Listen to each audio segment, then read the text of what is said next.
Selamat sore Abangku Bang Kemas. Sore. Bang, gimana Bang menanggapi ricuhnya polemik skincare ini yang terjadi antara Sela Saukia dan Doktik Bang? Abang melihatnya polemik ini yang disebabkan oleh salah satu skincare yang direview oleh Doktik akhirnya melebar kemana-mana jadi permasalahan hukum dan saling lapor. Gimana Abang menanggapinya sebagai seorang praktisi hukum?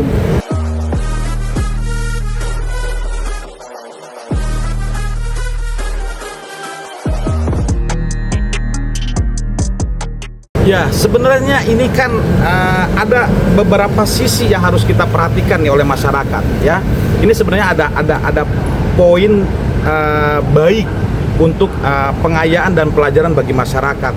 Ya, bagaimana menggunakan produk yang sehat. Ya, bagaimana menggunakan produk yang memang tidak melanggar hukum. Kan begitu ya.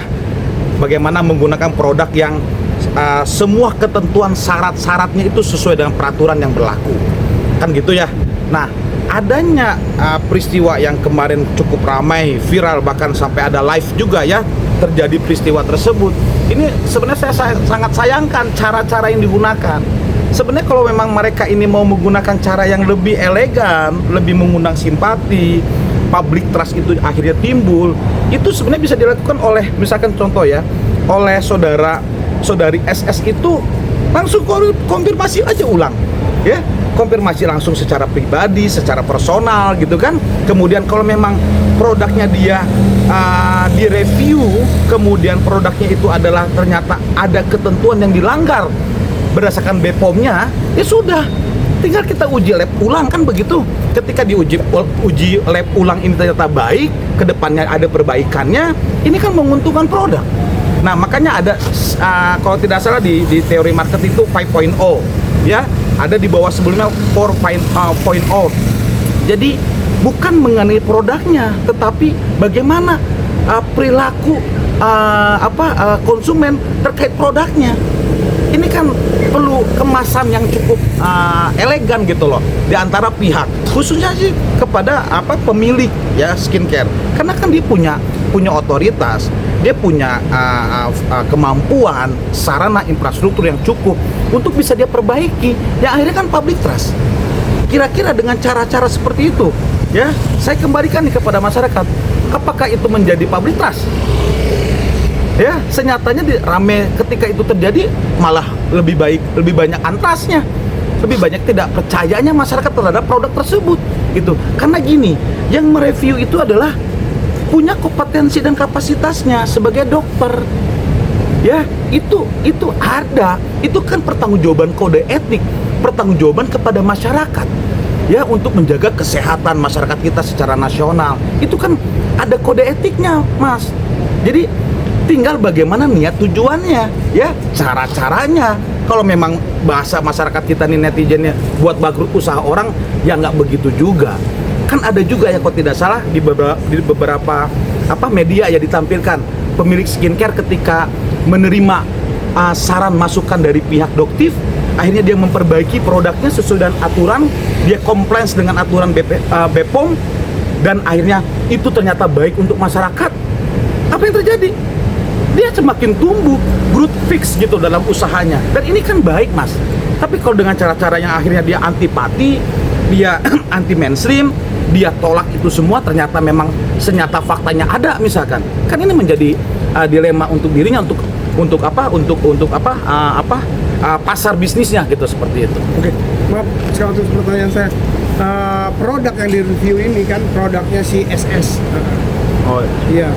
Dan di produk itu di review itu secara live. Nah, maksud saya seperti ini, Bang. Belum tentu itu benar produknya si SS mengatakan seperti itu. Bisa jadi itu dengan merek yang berbeda atau apa sehingga lu mereview barang gua seperti itu. Nah, akhirnya dia menanyakan tentang itu sehingga telah terjadi keributan. Menurut Abang bisa jadi nggak tuh itu mungkin barang dia atau bukan atau apa gitu dengan tempat. Saya analogikan begini, ini produk ada mereknya kan?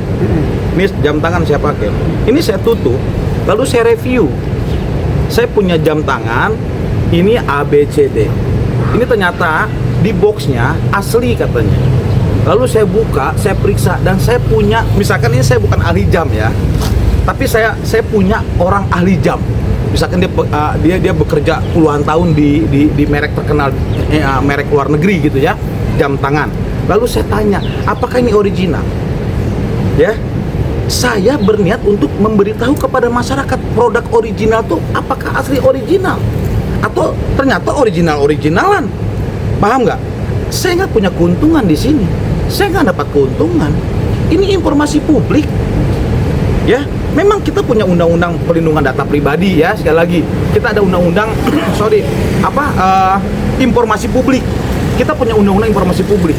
Apa saja yang boleh disampaikan kepada publik, apa saja yang tidak boleh. Salah satunya apa? Tidak boleh menyampaikan dalam undang-undang ya informasi publik. Itu soal legalitas kepemilikan rumah dan tanah seseorang. Itu nggak boleh ditunjukkan warkahnya kepada masyarakat umum, nggak boleh mas. Itu wajib di pengadilan. Contohnya begitu. Tapi ini kan bukan yang dilarang oleh undang-undang. Saya tidak menyebutkan merek loh. Misalkan ini merek, mohon maaf, ACD gitu ya. Tapi kan saya tidak menyebutkan merek itu. Lalu merek itu pun saya tutup. Lalu direview oleh sahabat saya yang memang ahlinya. Akhirnya dinyatakan ini tidak asli. Karena kriteria asli itu adalah A, B, C, D. Sah tidak? Apakah saya melanggar hak merek atau hak dagangnya seseorang? Produknya seseorang? Kan tidak, karena saya tidak menyebutkan. Kalau ternyata indikasi model dari jauhnya itu mirip produk A, ya, dan pemilik A itu merasa itu produk dirinya, silakan konfirmasi. Ya kan ada proses mekanisme, ya, langkah-langkah upaya yang harus bisa diselesaikan. Kalau memang ini tidak asli, buktikan aslinya yang mana. Kan begitu. Nah ini coba sedikit menganalogikan dari peristiwa yang kemarin terjadi gitu loh maksudnya. Oke, Bang. Ini kan terjadi akhirnya triggernya meledak dan saling melapor, ya kan? Terjadi persekusian lah terhadap Doktif dari SS sendiri. Ini gimana nih, kan laporannya berlapis nih dari Doktif sendiri, pelecehan, pengancaman, ITM mungkin pencemaran sampai persekusian, dan akhirnya pihak SS juga melaporkan pencemaran. Dan ini abang melihatnya seperti apa sih sebagai ini kan dari awal review skincare jadinya akhirnya saling lapor nih, dan bagaimana nih menurut abang nih? Ya, sekarang pertanyaan masyarakat juga bisa kita kembangkan dan jawab ya untuk saat ini yang terjadi peristiwa kemarin. Siapa yang paling diuntungkan dalam hal ini? Apakah ada yang diuntungkan semua pihak? Dengan cara-cara barbar misalkan, dengan cara-cara premanisme, dengan cara-cara anarkis ya, dengan cara-cara emosi yang tidak terkendali. Pertanyaan saya secara pribadi, adakah yang diuntungkan di sini? Ya, apakah semakin lebih mulia mereka di antara kedua belah pihak? Kalau memang punya niat kebaikan untuk masyarakat, maka tidak perlu berdrama gitu ya, tidak perlu bermanuver. Sudah sampaikan apa adanya untuk perbaikan dunia atau industri kosmetik lah di Indonesia yang sedang tumbuh. Dan juga ini juga otokritik kepada para pemilik-pemilik nih, mohon maaf ya, flexing sana sini. Untuk apa pertanyaan? Ya, masyarakat kita ini coba lihat di BPS deh. Masyarakat yang mayoritas kita ini bukan kelas menengah ke atas, Mbak. Kita ini kelas menengah ke bawah. Ya, middle class kita tuh lebih banyak ke bawah malah. Apakah dengan flexing itu membuat dia semakin hebat gitu ya, semakin mulia? Kan tidak juga. Apakah nanti niatnya sombong, ujub ya gitu kan? Itu justru adalah karakter-karakter yang tidak akan pernah abadi gitu ya. Selama kita masih hidup di dunia. Yang akhirnya kan terjadi juga ada beberapa peristiwa di Sulawesi kalau tidak salah ya. Pemilik skincare yang akhirnya tertangkap ya, terjerat kasus pidana ya, karena mungkin bisa saja ada keterkaitan perkara-perkara yang lain. Tetapi ini juga menjadi otokritik bagi masyarakat, Bang. Gitu loh. Satu sisi kepada pemilik skincare kita ini ya sedang berusaha yang membuka lapangan kerja untuk masyarakat kita. Saya dukung. Pribadi saya dukung. Dan itu membuat para wanita Indonesia cantik semua. Gitu ya. Saya dukung gitu loh. Tapi apa yang membuat itu menjadi baik dan benar? Harus ikutin aturan yang berlaku di Indonesia ya, untuk menahan diri, menjaga kualitas ya. Tidak perlu juga, mohon maaf sekali lagi ya, mereka ini flexing kesana kemari tidak akan membuat mereka menjadi lebih hebat. Karena kalau semuanya dengan materi, ya, sedangkan masyarakat kita masih banyak yang kurang beruntung gitu kehidupannya, ya sebaiknya untuk bisa menahan diri. Gitu. Menurut saya seperti itu.